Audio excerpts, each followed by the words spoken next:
என் உயிர் போனாலும் நான் அரசியல் பக்கம் போக மாட்டேன். சார் நீங்களே ஒரு அரசியல் கட்சி ஃபார்ம் பண்ணுவீங்கன்னு சொன்னேன். உயிரே போனாலும் நான் அரசியலுக்கு போக மாட்டேன். அரசியல் கட்சி என்ற ஒரு போர்வையில் நான் இருக்க மாட்டேன் அப்படின்னு சொன்னார். எனக்கு ஒரே ஆச்சரியம், என்னடா இப்படி பேசுகிறார் அவர். போனார், பெரிய போராட்டம் நடந்தது, 1,00,000 பேர். அது வந்த உடனே இந்த நாடே கலங்கி விட்டது.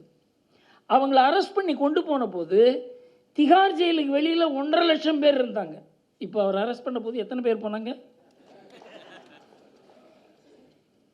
ஏன் சொல்கிறேன் அப்படின்னாக்க, அவர் கட்சி ஃபார்ம் பண்ண உடனே இதை பூரா எனக்கும் அவருக்கும் என்ன சம்பாஷணம் நடந்ததோ அதை இந்தியன் எக்ஸ்பிரஸில் கட்டுரையாக எழுதினான். எவ்வளோ பெரிய மோசடி அது. அண்ணா சாரை ஏமாற்றி, ஸ்ரீ ரவிசங்கரை ஏமாற்றி, பாபா ராம்தேவை ஏமாற்றி, இந்த நாட்டையே ஏமாற்றி இன்றைக்கு ஒரு குற்றவாளியாக நிற்கிறார் அவர். எந்த ஊழலை எதிர்த்து போராடினாரோ அந்த ஊழல் குற்றச்சாட்டு அவர் மேலேயே இருக்குது.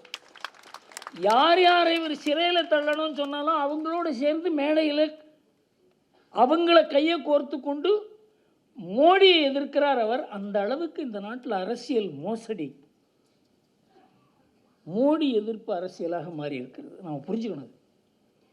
எங்கிட்ட அப்போவே சொல்லுவார் சோ, இருந்தாலும் இந்த ஆம் ஆத்மின்னா என்னையா அர்த்தம் அப்படின்னு கேட்பார்.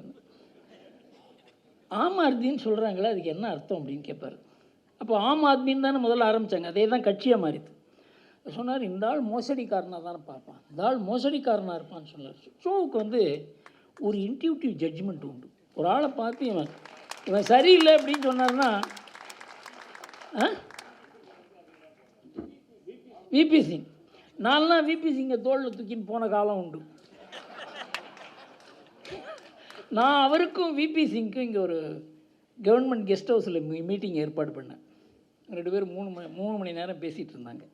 அப்போ சோவனுடைய அரசியல் என்னங்கிறதப்போ சொல்கிறேன். ஏன்னா கிட்டத்தட்ட இந்த எலெக்ஷன் 1989 எலெக்ஷன், 1989 எலெக்ஷனுக்கும் இந்த எலெக்ஷனுக்கு ஒரு தொடர்பு இருக்கிறது. அப்போ சோவனுடைய சிந்தனை எப்படி இருந்ததுங்கிறத சொல்கிறேன். அவர் வந்து தமிழ்நாட்டில் அந்த சமயம் எம்ஜிஆர் காலமாகிவிட்டதுனால அதிமுக பிளவுபட்டிருந்தது. அப்போது மூப்பனாரை வைத்து, ராஜீவ்காந்தியை வைத்து எப்படியாவது தமிழ்நாட்டில் காங்கிரஸை ஒரு தேசிய சக்தியை வளர்த்து விட வேண்டும் என்பதற்காக நான், ராம்நாத் கோயங்கா, சோ, நாங்கள் 3 பேரும் இந்த அரசியலில் 3 பேரும் கலந்து தான் முடிவெடுப்போம். 3 பேருக்கும் 3 விதமான அபிப்பிராயம். அதில் Iravatham Mahadevan Dinamani editor, KS Ramakrishnan Indian Express resident editor. அவருக்கு எம்ஜிஆரை பிடிக்காது. தினமணி எடிட்டர் ஐராவதம் மகாதேவனுக்கு நாங்கள் எக்காரணம் கொண்டும் திமுகவை ஏற்க முடியாது, ஏன்னா தினமணி வாசகர்கள் திமுகவை ஏற்க மாட்டார்கள்.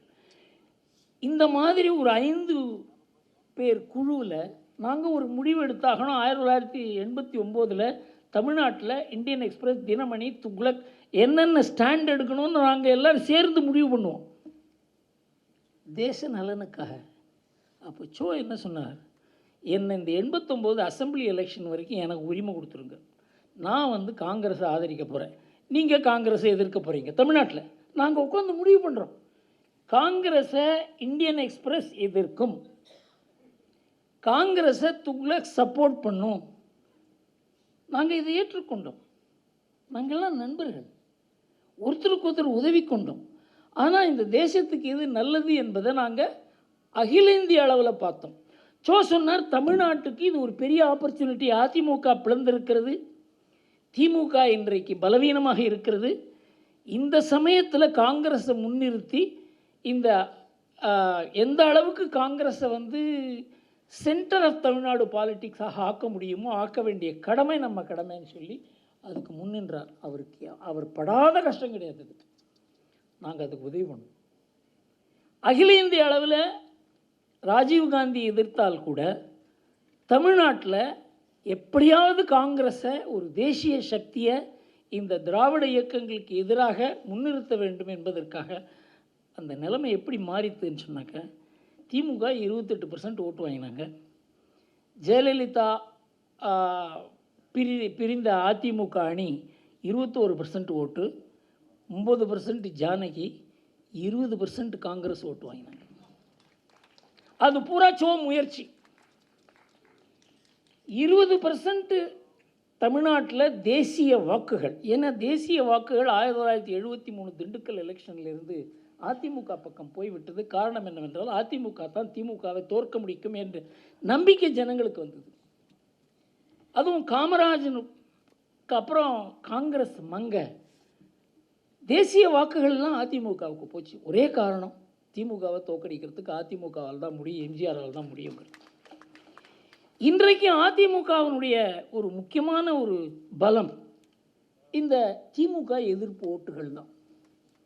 இன்றைக்கு என்ன, அப்போ 1989 என்ன நடந்ததோ கிட்டத்தட்ட அந்த நிலைமை தமிழ்நாட்டில் இருக்கப்போ.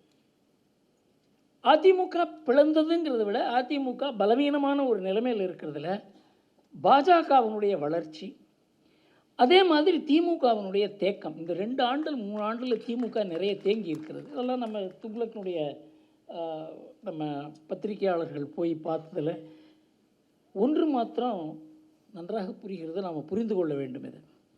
ஏனென்றால் இந்த மத்தியதர வகுப்பினர், படித்தவங்க, கொஞ்சம் மேட்டுக்குடியினர் இருக்காங்களே, இவங்களை போய் ஓட்டு போடுறதில்ல. அது முதல்லே சொல்லுவார், இவ்வளோ தூரம் பேசுவீங்க, மீட்டிங் வருவீங்க, கைத்தட்டுவீங்க, ஓட்டு போட மாட்டீங்கன்னு சொல்லுவார். இந்த முறை நம்ம தவற விடக்கூடாது. ஏனென்றால் இந்த முறை திமுகவை தோற்கடிக்கிறதுக்கு, பாஜகவை உயர்த்துவதற்கு எந்த அளவுக்கு பாஜகவுக்கு தமிழ்நாட்டில் வாக்கு இருக்கிறதோ அந்த அளவுக்கு தமிழ்நாடு தேசிய நீரோட்டத்தில் கலக்கும். பாஜக எத்தனை சீட்டு செய்யும்னு கேட்குறாங்க. அதில் கூட சில குழப்பங்கள் இருக்குது. 3 சீட்டா 4 சீட்டா பல பேருக்கு இருக்குது. துக்ளக் ஸ்டடி படி 2-3 சீட்டு வரலாம் அப்படின்னு சொல்கிறோம். 7 இடத்துல 2வது இடத்துல இருக்காங்க. ஒரு 12 இடத்துல 3வது இடத்துல இருக்காங்க. இதெல்லாம் நினச்சி கூட பார்க்க முடியாது. பாஜக முதல் இடத்துல, 2வது இடத்துல, 3வது இடத்துல தமிழ்நாட்டில் இருக்கும் அப்படிங்கிறத நினச்சே பார்க்க முடியாது. அந்த மாதிரி ஒரு நிலைமை உருவாகி இருக்கிறது தமிழ்நாட்டில். அதனால் யார் யார் இந்த 10% ஓட்டு போடாதவர்கள், கிட்டத்தட்ட அவங்க தான் தேசிய வாக்குகள், அவங்க தான் பாஜக மாதிரி ஒரு கட்சி வர வேண்டும் என்று நினைப்பவர்கள், மோடி போன்ற ஒரு தலைவர் வர வேண்டும் என்று நினைப்பவர்கள், இவங்க நிச்சயமாக இந்த தரம் அந்த வாக்களிக்க. அதுதான் மணிகண்டன் சொன்னதை நான் ஒரு தரத்துக்கு 3 தரம் உறுதியாக கூறுவேன். இவங்க எல்லாரும் போய் ஓட்டு போடணும். ஏன்னா மோடியை பொறுத்தவரையிலும் அவர் தான் இந்த நாட்டுக்கு உகந்த தலைவர் என்பதை நம்ம நாட்டில் சொல்ல வேண்டியதில்லை, வெளிநாட்டிலேயே சொல்கிறாங்க. 1976 இதே இடத்துல ஆர்ஆர் சபாவில் எமர்ஜென்சி எடுத்து ஒரு கூட்டம் நடந்தது. அந்த கூட்டத்தை நாங்கள்லாம் சேர்ந்து தான் ஆர்கனைஸ் பண்ணோம். அந்த கூட்டத்தை நடத்துவதற்கே அவ்வளவு பயம் அந்த காலத்தில். அதில் doctor Hegde, K S Hegde supreme court ஜட்ஜாக இருந்து ராஜினாமா செய்து பாஜகவில் பின்னால் சேர்ந்து அவர் எம்பி ஆனார். அப்புறம் ஈரா செழியன், சோ ராமசுவாமி, இவங்க தான் அந்த கூட்டம் நடத்த முடியுமா முடியாதாங்கிறது. அதாவது கூட்டத்துக்கு யாராவது வந்தாக்க கைது செய்கிற ஒரு நிலை. எங்களை சொல்கிறான், இன்னும் ஒரு 15 நிமிஷத்தில் உங்களை நாங்கள் கைது செய்ய போகிறோம். அதுதான் எமர்ஜென்சி. இப்போது அன்டிக்ளேர்டு எமர்ஜென்சி என்று கூறுகிறார்களே, அது எவ்வளவு பெரிய பொய் என்பதை, அன்றைக்கு எமர்ஜென்சி எப்படி இருந்தது என்றதை நாங்கள் அனுபவிச்சிருக்கோம். அவர் சாதாரண இளம் வக்கீல். அப்போ தான் எனக்கு திருமணம் ஆகியிருந்தது. நான் சார்ட்டர்ட் அக்கௌண்டன்ட். இந்த மாதிரி இந்த நாட்டில் ஒரு இருண்ட காலம் இருக்கிறது. அந்த காலத்திலிருந்து நாம் வெளிவருவோங்கிற நம்பிக்கையே கிடையாது. யார் வீட்டுக்கு போனாலும் எனக்கு அந்த காலத்தில் கொடுக்கப்பட்ட பொறுப்பு, ஒரு 150 குடும்பத்தில் அந்த குடும்பத்துக்கு தலைவர்கள் ஜெயிலில் இருந்தாங்க. அந்த குடும்பங்களுக்கெல்லாம் ரேஷன் வாங்கி கொடுக்குற பொறுப்பு என்னுடைய பொறுப்பு. 100 ரூபா, 50 ரூபா, 20 ரூபா எல்லா இடத்துலையும் போய், அப்போ சோக்கிட்ட போய் நான் எமர்ஜென்சி போது மாதம் 100 ரூபா கலெக்ட் பண்ணுவேன். இதெல்லாம் எதுக்குன்னா அந்த குடும்பங்களுக்கு அரிசி பருப்பு வாங்கி கொடுக்குற பொறுப்பு. இந்த மாதிரி ஒரு நிலை. அப்போ இந்த மீட்டிங் நடத்தும் பொழுது கூட்டத்தில் யாரும், ஹாலில் யாருமே இல்லை. கூட்டம் வருமா வராதா தெரியாது. ஷோ வந்தார் உள்ள. வெளியில் இந்த சினிமா ஹால்லேருந்து வெளியில் போக மாட்டாங்க பாருங்கள், அது மாதிரி ஹாலுக்கு உள்ளே வந்தாங்க எல்லோரும். எங்களால் மறக்கவே முடியாது. அது எல்லாம் அங்கங்கே சுற்றி நின்றுட்டு இருந்தவங்க வருவாங்களா வராங்களா தெரியாது. நாங்கள் ஒரு 7-8 பேர் இந்த மீட்டிங்கை நடத்துவதற்காக மாத்திரமே இருந்த ஒரு குழு தான் இருந்ததுங்க. சரி, நாம் இன்னைக்கு கைதாக போகிறோம், மீசாவோ இதுவோ தெரியவில்லை அப்படிங்கிற நிலைமையில் ஷோ வந்து இறங்கி உடனே அந்த கூட்டம் ஹால் உள்ள வந்த உடனே போலீஸுக்கு வந்து நம்ம யாரும் இனிமேல் கைது செய்ய முடியாது எங்கள் கூட்டம் அதை ஈர்த்த ஷோ. அன்றைக்கு வந்து தமிழ்நாட்டில் நடந்த ஒரே கூட்டம் எமர்ஜென்சி எடுத்து இந்த ஹாலில் தான் நடந்தது.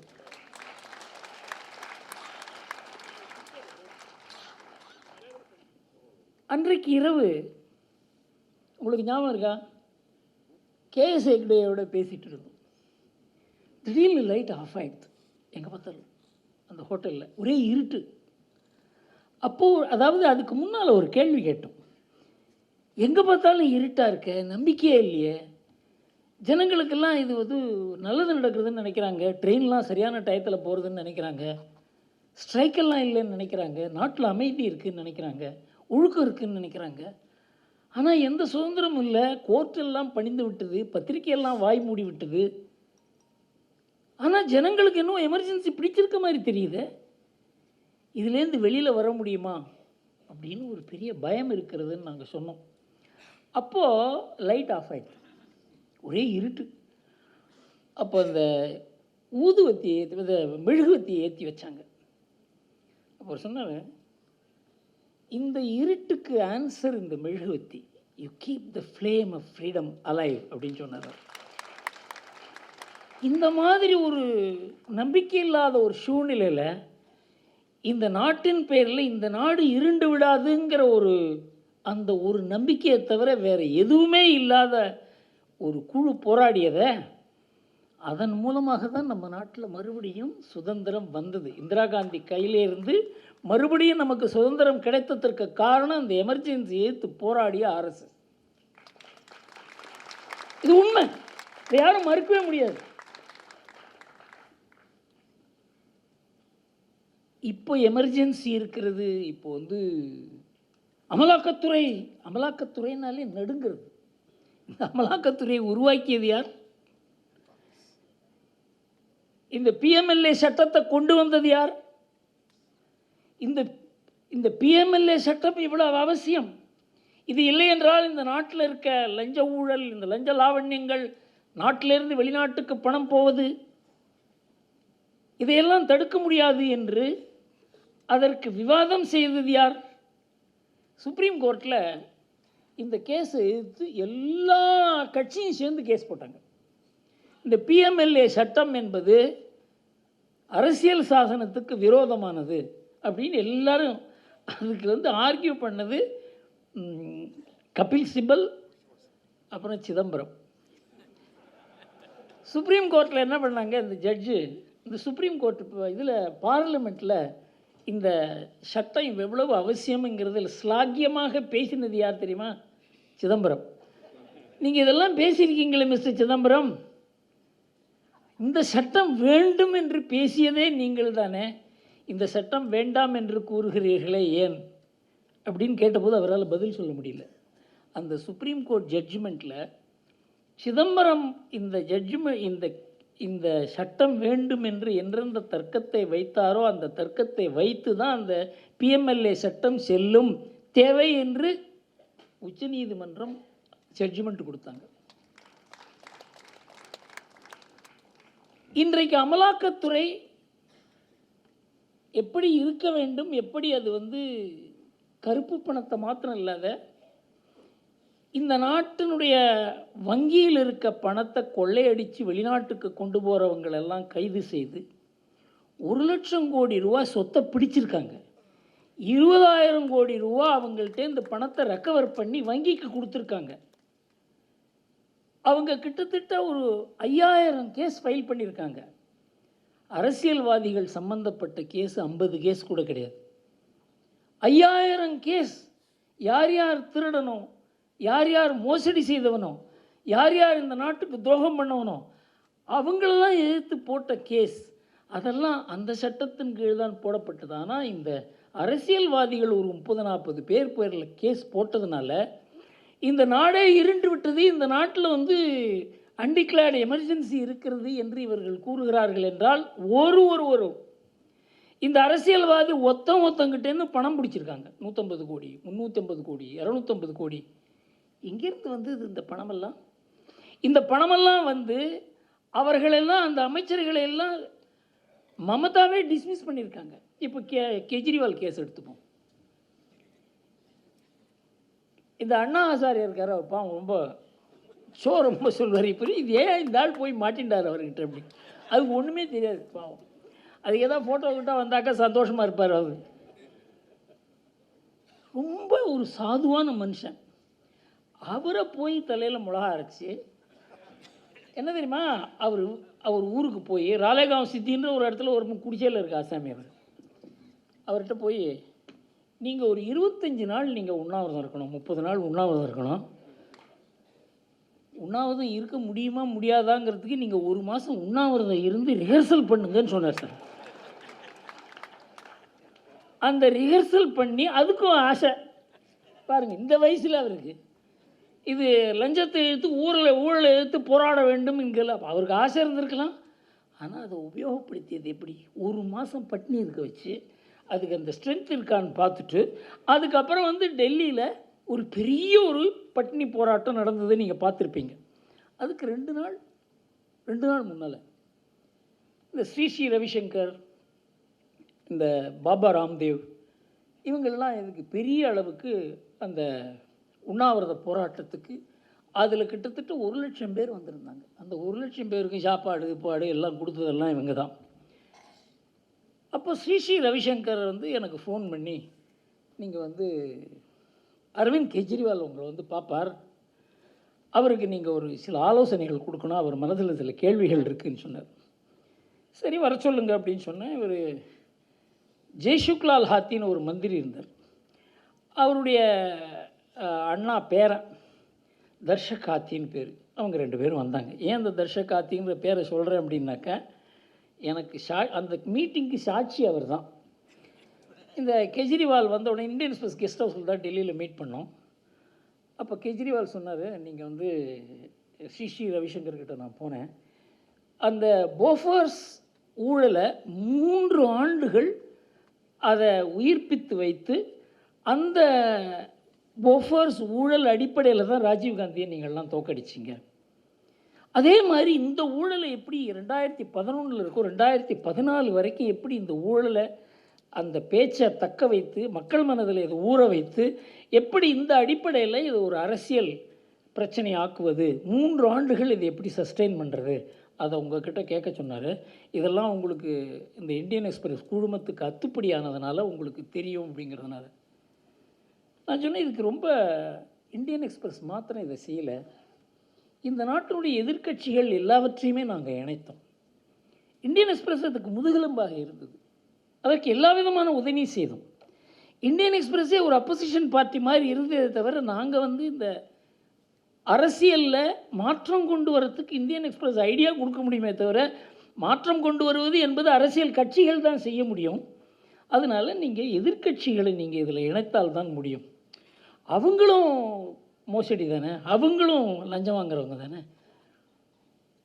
நான் சொன்னேன், அப்போ எதிர்க்கட்சியும் மோசம் ஆளுங்கட்சியும் மோசம்னா நீங்கள் என்ன பண்ண போகிறீங்க? புரட்சி பண்ண போகிறீங்களா? எதிர்க்கட்சியை வச்சு தானே ஆளுங்கட்சியை நீங்கள் வெற்றி கொள்ள முடியும். அவருக்கு அந்த சமயத்தில் ஒரு கன்ஃபியூஷன் வந்தது. நீங்கள் என்ன பண்ணலான்னு சொல்கிறீங்க சார் அப்படின்னு கேட்டார்.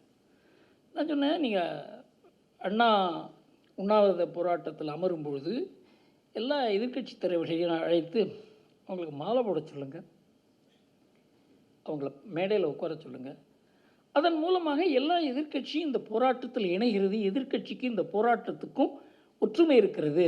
இது ஏதோ ஒரு இது இல்லை வெறும் அரசியலுக்கு அப்பாற்பட்ட போராட்டம்லாம் சொல்லாதீங்க, இது பிரச்சனை அரசியல் பிரச்சனை, அரசியல் பிரச்சனையை அரசியலுக்கு அப்பாற்பட்ட பிரச்சனையாக நீங்கள் நடத்தவே முடியாது. அவங்க வந்து மாலை போட்டுட்டு மேடையில் உட்காரக்கூடாது, போய் அங்கே எதிர சேர் போட்டிருக்கோம் அங்கே உட்காரணும் அப்படின்னு நான் சொன்னேன். அத்வானி எல்லாம் 50 வயசோ 60 வருஷம் அரசியலில் இருந்திருக்காங்க. அவங்கள போய் நீங்கள் ஆடியன்ஸில் உட்கார சொல்லுவீங்களா? இது நல்லா இல்லை சார் நீங்கள் சொல்கிறது அப்படின்னு.